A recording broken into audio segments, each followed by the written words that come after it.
Tomás and the team have assembled a great programme this morning. Please enjoy. Thank you.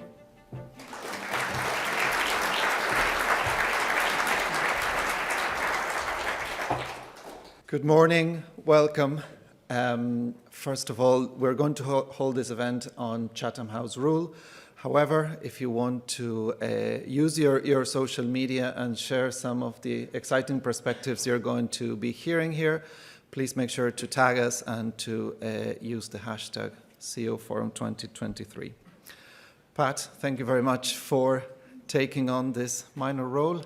I know you're busy enough, and we're very much looking forward to working with you. And alongside our exceptional board, this is a very exciting time for business. This is a very exciting time for the sustainability conversation and for business in the community. So I want to thank our chair and our board, and alongside all my colleagues, we're very much looking forward to the conversation this morning. As Pat said, Business in the Community is a movement for change in business, and our core is on the transformation of business to enable that low carbon economy and the inclusive society where everyone thrives. Over 120 companies are members, and we are delighted to be in your company. And I want to take a moment to welcome those companies that joined us so far this year. So delighted, and I know that some of you are here in the room this morning. They are Alltech, Breedon, Cornmarket, Eason, Eli Lilly, John Paul Construction, Ricoh, Tirlan, and Valeo Foods. And if you have a pink badge, that probably means that we're hoping and looking forward to having you in our company in due course. Business in the Community is often described as a forum for different conversations, and this morning's conversation is no doubt going to be interesting, but also critical and compelling. As Pat said, the agenda is exciting. We'll be talking about finance and what can finance do to accelerate that transformation. We're going to talk about leadership and how leadership is changing to anticipate those business models of the future and at the same time manage the challenges of today. And we're going to talk about impact and seeing impact and how critical it is for driving further change in our organizations. I want to take a moment to reflect on what's happening out there, and I'm sure you all read newspapers still and follow the news, but this sense of polycrisis and of constant crisis, which makes COVID look quite small. 623 days of a war in Ukraine, a month and a day of a horrific violence in Gaza and in Israel. And we're wondering, should there be a voice of business there? Where is that voice in this tragedy? A climate catastrophe that is no longer a scientific theory. We see it every day. I'm sure people who live in Middleton can attest to this. Just this summer, only in the EU, 56,000 excess deaths were attributed to extreme heat. We're 22 days away from COP28. We're talking about Sultan Al Jaber's COP28. Do we think really that there's any hope of real and meaningful progress, of loss and damage, which was a big promise of the last COP, of really happening and making any impact? Or on the contrary, are we seeing a reversal of targets? And we have seen some governments reverse their own ambition on these targets. I don't need to remind you about the human tragedy underneath climate. Millions being displaced, tens of thousands perishing in the Mediterranean trying to reach for a better life, and perhaps arriving to a Europe that is not as welcoming as it should be. Perhaps they end up sleeping in a tent in Dundrum. And that's part of the reality that we're facing. Populism, misinformation. We'll talk about political leadership and where it's at. Inflation, cost of living, employee burnout, and at all-time high.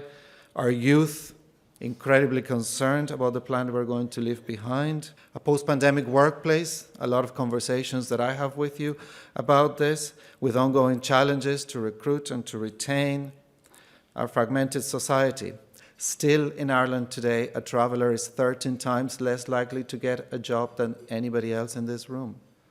Still today, 1/3 of those living under the line of poverty, which is around 100,000 people, are working. They're the working poor, and that's a reality of the Ireland of today.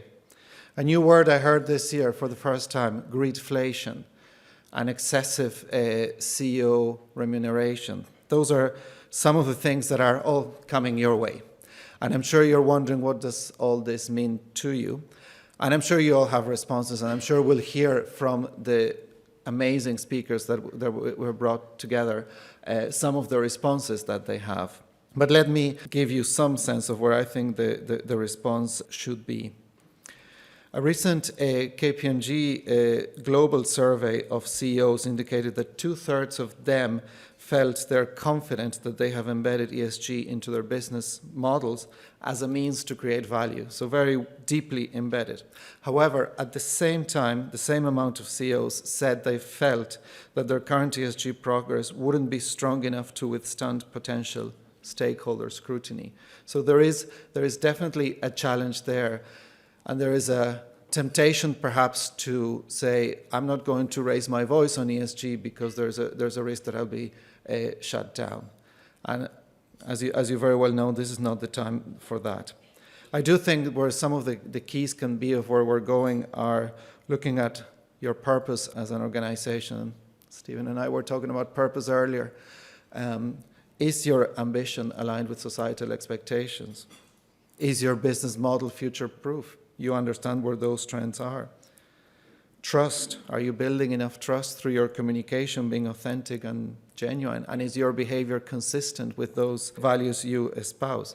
Is there sufficiently diverse thinking within your organizations, within your boards? Transparency. Are you really measuring what matters? Or are we all engrossed in a battle journey to comply with regulatory regulations, but not necessarily measuring and reporting on what the real value of your business is? And advocacy. Are you really aligned with like-minded business leaders and using your voice to raise the standards on where this conversation should be going? I'll leave those for you to think and reflect on and as we go along, and I'll bring some conclusions towards the end.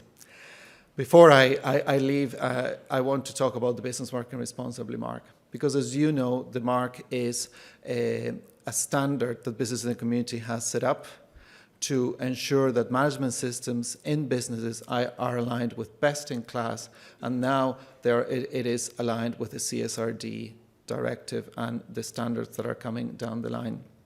And as you know, all throughout the year we have been celebrating companies that get certified and recertified.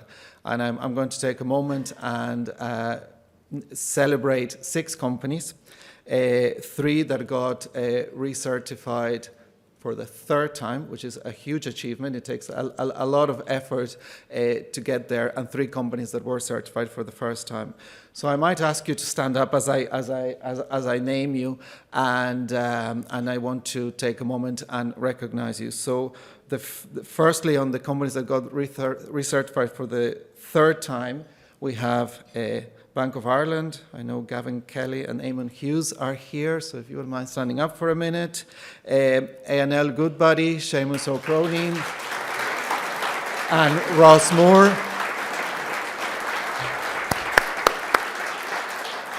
And the 3rd one is Air, and I know Ollie Looms is there, so well done.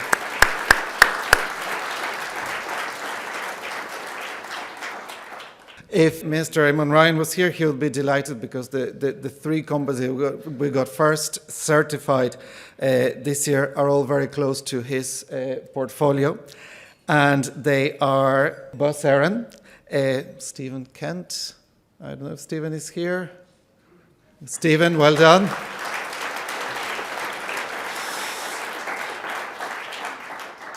DAA Group, Miriam Ryan, congratulations. And last but not least is Quilcha, and I know Dave Feeney is here as well, so well done, Dave. So, 20 seconds to go. that brings the Business Worker Responsibly mark to 42 companies that are certified, but there are very many more companies that are using the framework of ESG, and we'll be happy to talk to you more about what that framework looks like and how it is being implemented across businesses. Now it's time for the real conversation, and I am delighted to introduce the first of the three great conversations that we're going to have this morning. I want to take a moment to acknowledge Meliosa Quiv of Northern Trust, who connected us with our keynote this morning for what is going to be a very special fireside between Meliosa and Ruth Kent. Ruth is a partner at Generation Investment Management, and she's also the head of technology, finance, and control. And we've been talking about finance and what can finance do for this transformation for a long time. So without further ado, Meliosa, Ruth, thank you very much.